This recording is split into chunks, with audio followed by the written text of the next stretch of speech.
Hello there, you're watching Beyond Market. Welcome, I'm Esther Awuni. Many thanks for joining us.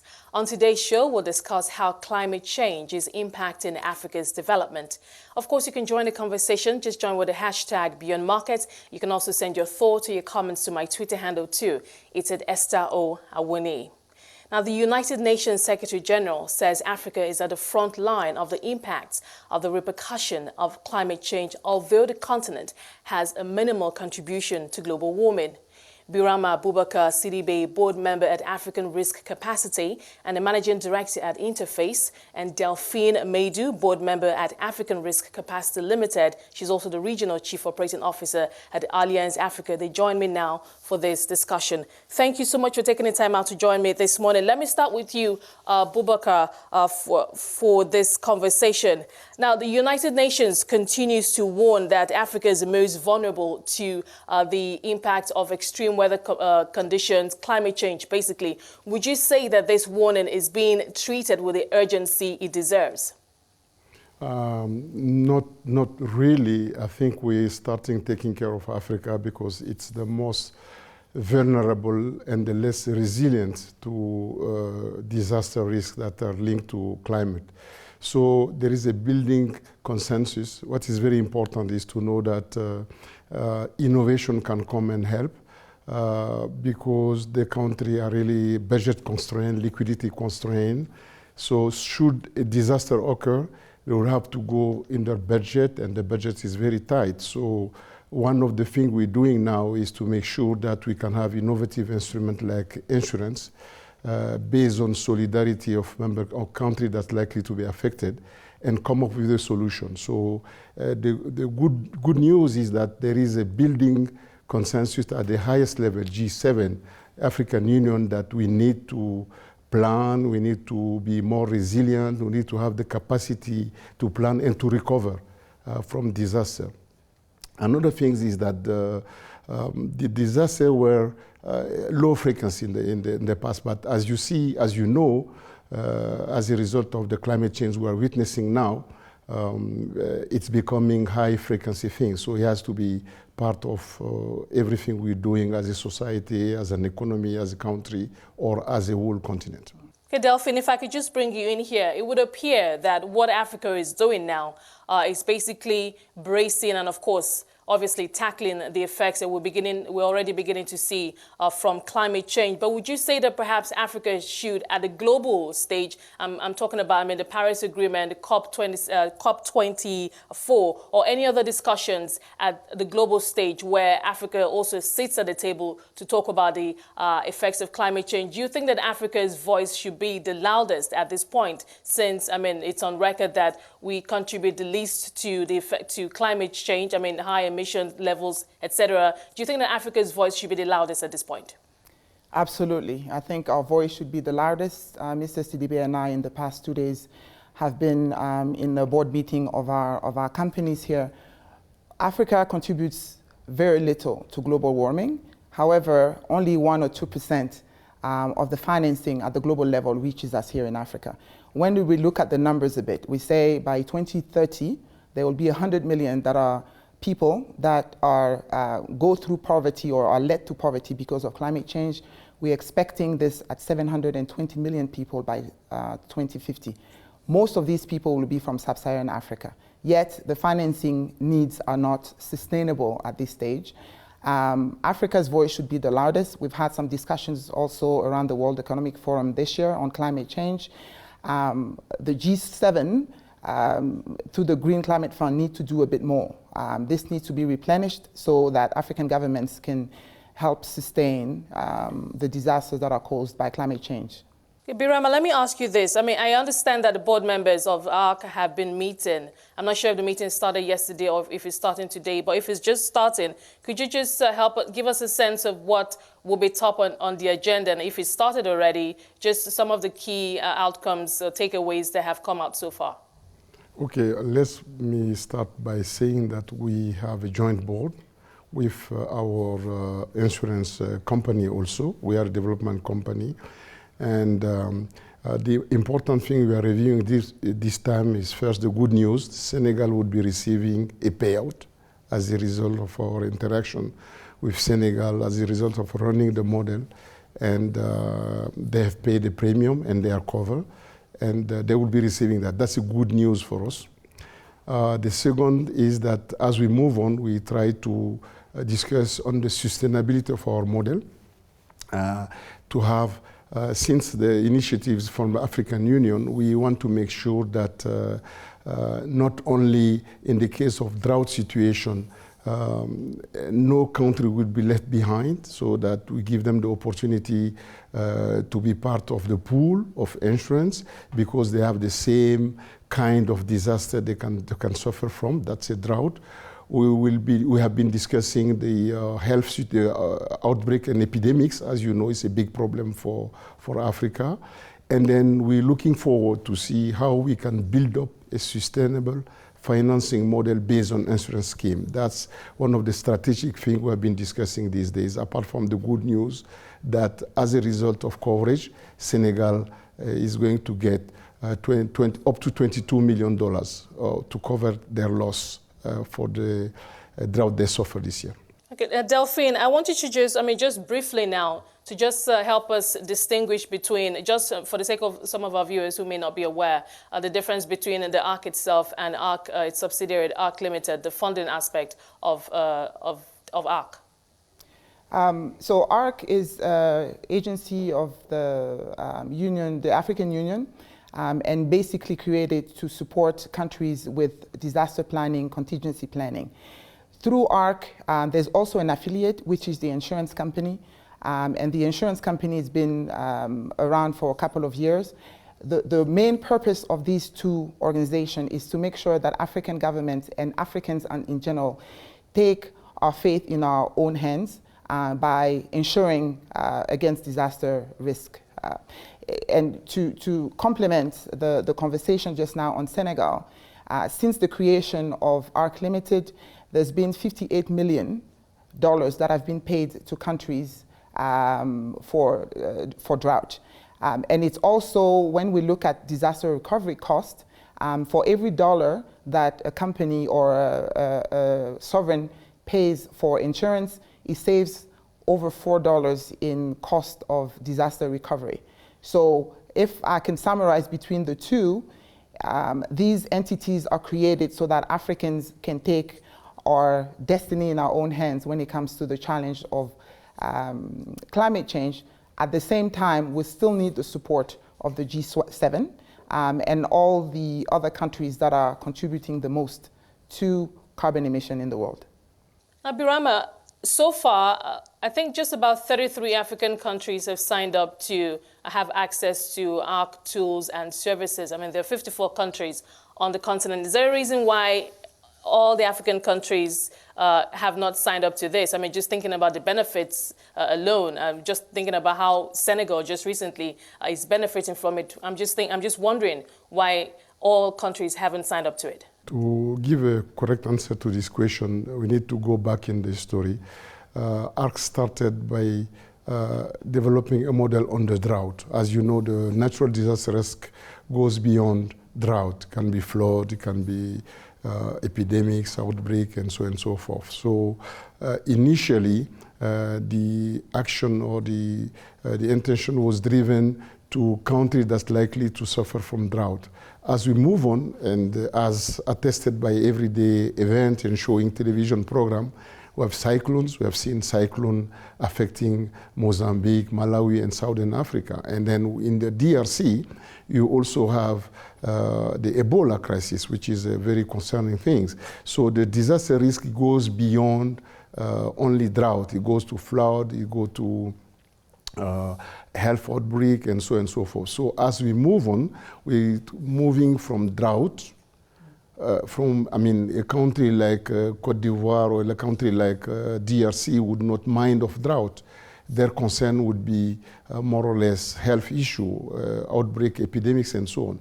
So that's one of the explanations. As we move, we're going to build up and have more and more countries to come. And then we have the country's own internal ratification process, the leadership role, the ownership of the initiative by African Union, giving the right signal to country that this is an institution that's been created to take care by African, to take care of African problem.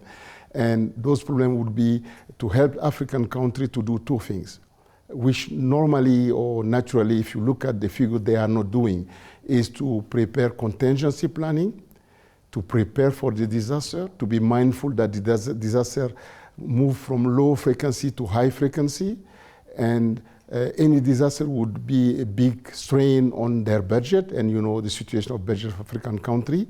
So the first approach would be on the planning. How do you plan for it? How do you prepare contingency plan? How do you recover? What do you do? How are you resilient to that things? So that's what ARC is doing. And then to the second arm is the financing of the disaster. That's where Limited comes through the mutualization of the payments, and also through going on the international reinsurance market and having coverage through that reinsurance market. To summarize, it's something that is in the building. The first concern was drought. Now we are developing flood model, just we discussed that, and then we'll be looking at by 2020 the epidemics issue also. So as we move on, we're sure that more and more countries will join the ARC project. Okay, Birama, we're going to just take a short break at this point. I will come back, and then, of course, we continue our discussion. If you're just joining us, Birama Boubacar Sidibé, board member at the African Risk Capacity and the managing director at Interface, and Delphine Meidu, board member at the African Risk Capacity Limited and the regional chief operating officer at Allianz Africa, with me today, and we're discussing the impact of climate change on Africa's development prospects. Thank you for your time so far. Delphine, let me start with you. Would you say that working for those African countries that work and have access to ARC tools and services, would you say that now they're now better able to plan plan ahead of disasters? Absolutely. We have to keep in mind that insurance is only one tool, right, to support disaster recovery. What's even more important is how we manage risk before. So a lot of what the ARC agency does is to spend time on the ground with the countries. If a disaster was to hit today, how can they recover the fastest, even before getting the funds, right? So the planning, the contingency planning is a key and very important part of the discussions that we have with the countries. So once we're done with contingency planning and we are comfortable that they are strong enough to react when there's a disaster, only then does the insurance company come into the picture to provide them with coverage. The challenge that we're having currently is also how do the countries finance insurance premium. So those are some of the challenges that we've been having where countries are willing to come on board, but the budgetary support is not always there. So part of our role here, Mr. Sidibé and I and the rest of the agency and Limited, is to also make sure that the countries are coming on board, that we are finding financing also for insurance premium, so that we minimize the impact of those disasters on the countries and on the most vulnerable that are still in Africa. I know that, part of your portfolio is also risk pooling and risk transfer. Could you quickly just help us better understand that? The basis of an insurance company is essentially risk pooling, right? So we have a certain amount of limits available to the countries. So if the disaster risk, if we look at the Sahel area, for example, we have about $100 million available in the current pool that we are going through. So that pool is insured by Africa Risk Capacity Limited, but we also use the support of the international reinsurance market to transfer some of that risk to them. And that's the model that we are working on right now. So for the African countries that come to access or are members of ARC1 and of course have access to ARC facilities and tools, what are the most common incidences? Is it drought? Is it flooding? What are the popular incidences that you have to assist African countries with? Yeah, I mean, the one we can even say up to now, the one and unique one are given what we can do in our initial stage, which we are in already, is drought. Drought is affecting West Africa. Drought is affecting not only population, rural population, communities, but also it has a big toll on livestock, on cattle. So their main concern, the incidence really, as you said, the reason why they come to ARC is, okay, the drought is not an exceptional event anymore, as witnessed in Africa. So in order to avoid to tap on the budget that really is not, normally do not provide for disaster, is to go and find innovative way, and ARC group is offering such a team. I mean, helping country based on early warning information to feed a parametric model and get prepared. And should a disaster happen, the model can predict the number of affected people. So they like the model. It may seem complicated sometimes and need some fine tuning, but for them it's the least cost approach to have an insurance to cover for disaster. So that's really why they're coming. And of course you have the political impact of a government being seen as taking care of the rural poor. It's rewarding politically. And not only that, it has an economic sense also and financial sense. Now, Delphine, I knew that the African countries who have signed up to ARC are benefiting immensely. I mean, obviously, the fact that the funding is available to them in the first place, as is the case, recent case with Senegal, is absolutely laudable. But, you know, as time goes, as we go into this, further into the century, the UN has said that there will be more heat, more drought, and more crop failures. I'm just wondering, for the countries, especially the countries in the Sahel region, those that are perhaps said to be the most vulnerable on the African continent, are they also working with other, perhaps NGOs, agencies, or companies with similar innovations, similar softwares to help them also, perhaps, you know, to supplement or complement what the access that they have to ARC? They are, but the one thing that we need to make clear is that ARC is the only institution, African-owned, that is structured in a way that we are to support African countries. What we want to avoid as Africans is to always have our hands open for donor money when there is a disaster that happens. So it's also important for us to plan. The discussion that we tend to have also with African government, and this is a discussion that happens when it comes to insurance in general, insurance is a complex product to understand. When we look at Africa, we've spoken about it many times, the insurance penetration on our continent is barely at 3%, and that includes South Africa, which is at 14%. If we take South Africa out, it's even lower. So our role within ARC is also to make sure that government understand what insurance is, right? That it's to protect you in case of a disaster. That is not necessarily an exchange of funds between companies, that is a pooling mechanism, and that we as African and African nations in general can come together and technically put our money together so that we can support each other if there is a loss. There's other institutions that are supporting, and obviously it's very well appreciated, but we as African countries also need to make sure that we are preparing ourselves, that we are planning ahead, and that we're not just waiting for a disaster to happen and then start looking for funding to help the most vulnerable. Because by then, the impact of the disaster becomes much, much wider. Absolutely. Birama, let me just bring you in here. As time goes on, would the ARC, is there talk about building more capacity for the ARC, more funding to, obviously you're expecting more African countries to come on board, and according to statistics, we're expecting these more severe weather conditions going into the future. Is ARC also preparing to build more capacity and funding to ensure that it's able to accommodate the heavier burden, if you will, that's ahead? Yeah, that's the uniqueness of ARC model, because ARC model recognizes that capacity in terms of managing the disaster, in terms of being preparedness is key to everything. So the unique value proposition of ARC model is to say, hey, country, better prepare, because anyway, a disaster would occur. And what we're seeing now is that disaster is occurring at a higher frequency now. So the value proposition of ARC is prepare. So the model is based mainly on getting country or supporting country for them to be prepared. We have a full process on that. We want to make sure that they have a contingency planning. That's at the heart of our model.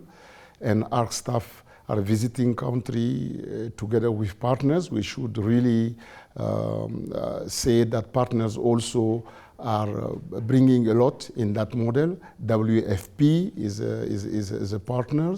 And then, of course, to set up an insurance company, you need capital. At the beginning of the ARC Aventure, what happened is that Minister of Finance said, "Why we need a mechanism, we need a planning, we need something that to help cater for disaster. It cannot just be our budget." And we needed to have an insurance company. So the initial capital was given by Germany and UK. We need to recognize that for an insurance company to run, even if it's a development insurance, it needs capital. So that's international partnership, African solidarity in the mutualization, international partnership. And by the way, what we are observing now is that the climate finance is going to be the next big thing in terms of development finance. Because if you look at it very carefully, you would see that disaster impact every single aspect of human life. So society life, village level, country level. So what we are seeing now is that all the international partners, donors, government, they would lead to finding a way to finance disaster through insurance is our case, and through capacity building. So I can assure you the value proposition is based on that, and we continue to push until such time all African countries develop their own contingency planning, they master it, they know what to do in case of disaster. Okay, thank you. Delphine, final question. Are you confident that when we do go into the future and these weather conditions become a little more extreme, will ARC be able to live up to that, its reputation, and will it have that capacity needed to help out the continent to sort out and, of course, basically take care of the effects of climate change? Absolutely. I'm absolutely confident. What I would urge is that African countries and governments also continue supporting. Currently, we have a very heavy weight in the Western African countries. We are looking to have the Southern African, Eastern African countries also come on board. As African, do we have a choice? We don't. So for ARC to continue being sustainable, as I said, 58 million has been paid so far. We are getting some strong teams around. We have a lot of support from our fund investors at the beginning that invested in the capital. African companies have also invested in the capital. With the climatic change coming fast, it's going to be important for us to not only focus on drought, but to also focus on epidemics, right? Climate change through flooding and drought is also causing epidemics across Africa. So as long as we continue focusing on the economic growth of our countries, it's absolutely necessary for us to find mechanism and to continue investing in mechanism that sustain us in the long run. Thank you so much. I must thank you for your time today. Thank you so much for speaking to us today. I've been speaking to Birama Boubacar Sidibe. He's a board member at the African Risk Capacity and also the managing director at Interface. And also joining us today is Delphine Meidou, a board member at African Risk Capacity Limited, and she's also the Regional Chief Operating Officer at Allianz Africa. We'll be looking at the impact of climate change on Africa's development prospects. Well, that's it on Beyond Markets. Thank you so much for being a part of it. Remember that you can watch the show at 5 p.m. West African time daily and have access to all previous episodes of the show on our website at cnbcafrica.com. You can also stay engaged with the hashtag Beyond Markets, and of course you can send your thoughts, your comments to my Twitter handle too. It's at Esther O. Awoni. For myself and the team, it's bye for now.